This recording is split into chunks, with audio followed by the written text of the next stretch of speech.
Good morning, everyone, and thank you for joining us here on What's Brewing with Jim and Gigi. I'm filling in for Gigi here, but we have Jim here that's going to bring us some temperatures that we're seeing. It's seeing some good temperatures, right? Good to have you here, Amarachi. Yeah, good to be here. Yeah, you were here yesterday, right, with Dustin? Yes, I was. And you've done this quite a few times, so yeah, quite a few. We're going to talk a little bit as far as the weather's concerned, the big change. 30 degrees colder. Right. Which is significant. Yesterday, we were in the low 60s. I say 30 degrees colder. The air temp is 30 degrees colder. The feels like temp is a solid, I would say, 40 degrees colder, it feels like, than it did yesterday morning. It feels like dead of winter outside, but it is almost January. Right. That 70-something degree high yesterday, obviously the atypical, the abnormal, the unusual. Today, a little more, although today well below normal on the numbers. But I'll dig into that. We'll talk New Year's Eve, get into that forecast as we ring in the new year. And then, of course, the all-important first weekend of 2026. I'll let you know what I'm seeing. There's a little bit of a question mark in regards to Saturday. We'll kind of dig into that as well. Perfect. We'll get into that in a little bit. I want to first start off with some news from yesterday. The city of Washington hired a new interim city manager yesterday. They appointed him, voted 3-2 during a closed session meeting. There is some controversy surrounding that interim city manager, and to bring us more, Charlene Richards spoke with one person on the city council who is questioning the change that's happening. Without a city manager for weeks, after former city manager Jonathan Russell announced that he would be resigning after 7 years on the job. Russell told WITN his resignation came due to campaign rhetoric that asks for change within city leadership, and claims by councilmember Nick Fritz, who said the city was $22 million in debt. On Monday, the city held a special called closed session meeting where the board voted 3-2 to hire Bobby Robertson as interim city manager, who the city says served as interim city manager previously in 2015 and later served as city manager from January 2016 to November 2018. Leaders like Councilman Joe Davis celebrating on Facebook, saying the decision will save the city around $200,000 per year compared to the previous city manager. He added, quote, "We have experienced a period of standstill and obstructionism since the election, and this decision allows the agenda the voters elected us to carry out to begin moving forward." Several candidates were interviewed, spoken to, though not every council member chose to meet with them when given the opportunity, end quote. Meanwhile, Councilman Anthony Tyree feels this decision disregarded the interview process needed in hiring a new manager. I disagree more about the process of it. Again, we elected to forego what our HR directors and managers have told us would be best practices. So how can we go about being fair and transparent when it's time to hire someone to run our city? On its Facebook, the city also canceled a special called meeting that was scheduled for Tuesday. This is unfair, especially when our mayor had already called a special call meeting for tomorrow to speak to at least 3 candidates that were willing to come to Washington, to the city of Washington, and work here as the interim city manager. WITN reached out to Robertson, who did not respond to any requests for comment. Now, the interim city manager is expected to begin effective immediately. Meanwhile, they're still trying to find the position still open for the full-time city manager there. So I know that is something that is going on in Washington, as we've been covering that for the past few months as well. Politics sparks the passions in people, and hopefully they can get everything sorted out over there and get everybody happy with how things are rolling along. Yeah, and I know near Washington, near the water, it's going to be a little chillier than inland, right? Because of the water, or is it still going to be just chilly overall? It's cold everywhere. Yeah. But you're right. I mean, the actual air temp's a little colder inland, but a little more wind on the coast kind of offsets that a little bit. So we'll switch over. We'll go over to the weather computer. And again, generally talking about temperatures, I would say, maybe upper 20s out the door. We'll give you a live look in Grifton right now. Yeah, cold stuff. That 28-degree air temp. You can see the feels like temp 23. So the wind's blowing at about 10, give or take. And by the way, Grifton, that little cluster of buildings just below the center of your TV screen, near the center, a little bit below that. That little bit of haze overhead, a little thin cloudiness perhaps, that's not going to hang around. Generally scooting out of here. I expect clear skies all day. See that dew point temp 18. That's dry air, folks. We're going to see nothing in the way of precip for a while. Probably Saturday, I would say, the next chance to get a raindrop or two in here. There's a look over in New Bern through the Neuse River camera. Air temp 31, sub-freezing degrees. A little chop out on the water. That wind near 10, wind chill value 23. That's about a 40-degree drop on the feels like temp from what we were at yesterday morning. Low 60s yesterday, generally feels like the low 20s this morning. A dramatic difference. All right, get the kids bundled up as they head out to get on the bus. 29 in Washington, wind chill value 24 out the door. Again, sky looks beautiful. It's once you step outside, the reality hits you hard this morning. Headlines for the day today. This is my Cliff Notes version. In case you're running out the door. Sunny, cold, breezy. Highs low 40s. Northwest 10 to 20 on the wind. Wind chills mid 20s to mid 30s. AM to PM. Low to mid 20s. Low to mid 30s. AM to PM if I want to get more specific. So yeah, the sunshine doing very little to warm us up. Cold air advection, we call that. That north breeze bringing in colder air, advecting it in. So the sun's trying to warm us, but that north wind is trying to bring us down even lower. So they're kind of fighting each other through the day. George over on Facebook, throwing a good morning out. Thank you, George.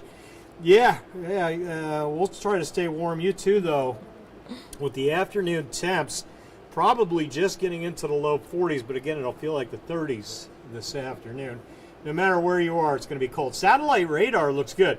No clouds, no precip, clean slate across the board. I really don't think we'll get any precip in here again until maybe Saturday. All right, so today, tomorrow, Thursday, Friday, dry, dry, dry, dry. Radar showing again nothing. 24-hour temp change, talked about that drop. Negative numbers, 30 degrees colder than yesterday morning. Generally, look at Kinston and Washington at 32 degrees colder, 33 degrees colder in Windsor. So you take that 27, add 33 to it. It was 60 degrees yesterday morning in Windsor at this time. Now it's 27. Generally, a lot of 20s on the map. The beaches, let's call it mid-30s, maybe low to mid-30s. Freezing Manio, Nags Head, Kill Devil Hills, Kitty Hawk, and maybe a click or two above freezing as you get south of the Oregon Inlet from Rodanthe Waves, Salvo, Avon, Buxton, Frisco to Ocracoke. Almost everybody freezing this morning. We all feel sub-freezing. That's why right there. That wind at about 10, 15 on the coast. Gusting, let's call it mid-20s in gusts on the coast. We'll keep that wind blowing through the morning. There's your current wind chill values. Still have a teen up there. Elizabeth City 17. Most of us, I'm going to say low to mid-20s. Inland, even Beaufort. Look at Beaufort and Manio. Both showing 22 on the wind chill. More wind on the coast. Air temp's not quite as cold, but you're windier. So that takes any good feeling you may have about a higher temp away. Those stronger winds. Watch the winds into the afternoon. So we're talking 25-ish, maybe 30 occasionally. These are maximum winds generally. 20, 25 into the afternoon. Overnight, winds come down a bit. Max winds 10 to 15 overnight. So we're sustained probably 5 to 10 tomorrow morning, and then hitting 15 to 20 tomorrow afternoon. About 5 lower on the anemometer tomorrow, so a little less bite to that wind tomorrow afternoon. And the air temp will come up to the upper 40s tomorrow instead of the low 40s. But it is a turn in the right direction. You can see today the mid-20s early. Air temps into the afternoon, generally in the mid-30s. And then tomorrow morning, Amarachi, I think we'll feel like the low 20s tomorrow morning. Yeah. But you can see those afternoon temps start to come up to the low 40s tomorrow afternoon. Yeah, we're seeing those temperatures for sure. And I know we see from Susan Davis. She says, good morning from Stumpy Point. Have a good day. I hope you have a good day as well. And stay warm. I almost said stay cold out there. You don't want to do that. Well, definitely stay warm out there. Yeah, and Stumpy Point, certainly cold out towards the coast. Inland Dare County, through the Outer Banks, Inland Dare and Hyde counties, a little windier as well. There's that north wind. You can see it coming down the east coast, gusting again 20-25. Map doesn't change much. Snows are flying from Buffalo to Syracuse, Cleveland, some snow, Pittsburgh, lake effect snows. The lake effect snow machine cranking the next couple of days. So there'll be some areas that hit a 6 to 12 inch snowfall up there. But it's not getting here. Maybe a few flurries in our mountains. That's about it. Generally sunshine up and down the East Coast. We'll get you into Wednesday afternoon, into the evening, clear skies. So tomorrow night, as we say goodbye to 2025, we do so on a clear, cold note. There's sunrise Thursday. You can see no precip Wednesday night, Thursday morning. When we come back at 8 o'clock, I'll break down that New Year's Eve forecast for you. But I can say right now, it's pretty quiet and cold as we say hello to 2026 on Thursday with a quiet weather map. That chill not going anywhere. As far as our next rain chance, look out west. I stretched the map out to show you the next storm coming on the west coast. Wednesday into Thursday. That's going to take the low road. Watch that low head down towards the Gulf Coast Friday. You can see that rain starting to show up. Mississippi, Alabama, Friday afternoon, evening. Friday night into Saturday as that low tracks south of us. The northern edge of the rain trying to creep up into North Carolina Saturday. All right, right now, the bulk of the data shows most of the rain staying out of here. There are other data sources that are a little wetter than this one. I like this particular model I'm showing you. We'll see if it verifies. Right now, I don't want you to cancel any outdoor plans Saturday. Might I sing a different song tomorrow or into Thursday? Absolutely. If the models trend wetter, you're going to hear me jumping that rain chance up. But right now, I'm going to put it at 40% Saturday. More so south, less to the north. Leading up to it, today, the coldest day of the next 8 is today. 42 breezy degrees. Never feels like we get in the 40s. Tomorrow, upper 40s, a little less wind, a little more agreeable. Still a little breezy, though. And then New Year's Day, pretty good. 52, sunny skies. Still freezing at night through most of the week. Friday will bump up towards seasonable mid-50s.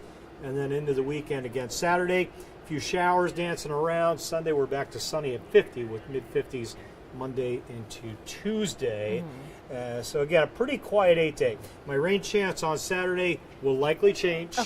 That percentage is going to go up or down a little bit based on how things are shaping up. And we'll see how that goes.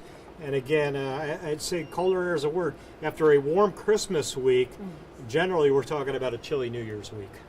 I'm ready for it. I'm ready for it. More people aren't, but I'm ready for the cold temperatures for sure. Yeah, and a lot of, well, not a lot, but there are ones like me as well. Yes. I like that chill in the wintertime. It's back. You 70-degree lovers, I don't know when it's going to be back to 70 again. I don't even know when we're going to hit 60 again right now. We may flirt with it the middle of next week, but even that's just not a slam dunk right now. It's not for sure. Well, thank you, Jim. And thank you, everyone, for joining us this morning for the 710 News and Weather Update. Join us then again at 8 a.m. as we'll have more updates on the cold air that we're seeing as well as your news headlines. But for now, hope you have a great, happy holidays and Happy New Year.